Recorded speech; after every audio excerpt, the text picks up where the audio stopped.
Hey guys, so I have a tip for you. I'm redoing the floor in my kitchen, actually throughout my house, but the kitchen had a layer of linoleum on it when it was built back in 1978.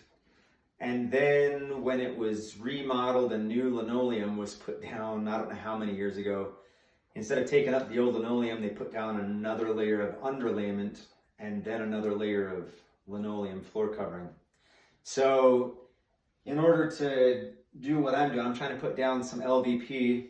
I've got to take up this extra layer of underlayment and, the first and second layer of linoleum that was installed here. And of course, in the underlayment, that particle board that they put down, there are quite a few staples.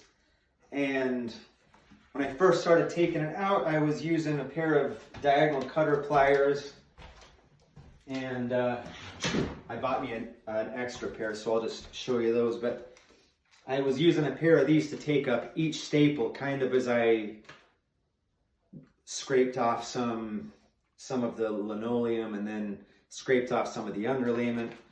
I would use the pliers and remove the staples each one by one. It was taking forever, and it's worn some blisters on my hands, my fingers. Anyway, I knew to use these scraper blades, but I didn't realize how effective they can be. So Milwaukee makes these, and I think they're the only brand that I know of that makes them. It's just called a scraper blade. It's 3 inches wide, and it'll fit probably any of your reciprocating saws, even though it's made by Milwaukee. I have the old Porter Cable Tiger saw. So I've got one on that I got, and I bought this as a spare because I have still quite a bit of floor to go. But what I'm finding out is while the blade will scrape away the underlayment and stuff pretty well, it will also, the blade is quite tough, and it will also break those staples right out of there. Most of them. It'll leave a few that you still have to remove by hand, but most of them, it'll just cut right through them, break them. It's not damaging the end of the blade, really. The blade can get bent a little bit, but that edge there is still pretty solid. It's not like got any huge nicks in it. But anyway, super effective. I'll just give you a demonstration real quick here to show you how it works. You'll want to put pressure down on the blade and kind of actually bend it a little bit. If it hits too square, it'll bounce back on you. So you want to have that kind of bent.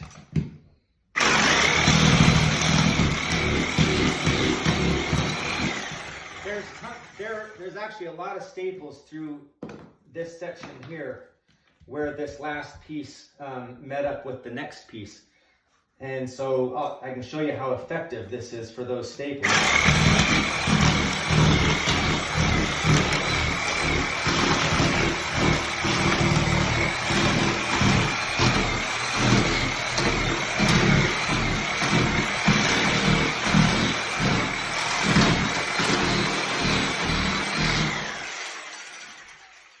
So there you go. I've cut the floor into sections with my circular saw, manageable sections, and it's working pretty well. Now my question is for you guys, if you're experts in flooring, or if you've just had more experience than I have, what to do about the leftover adhesive.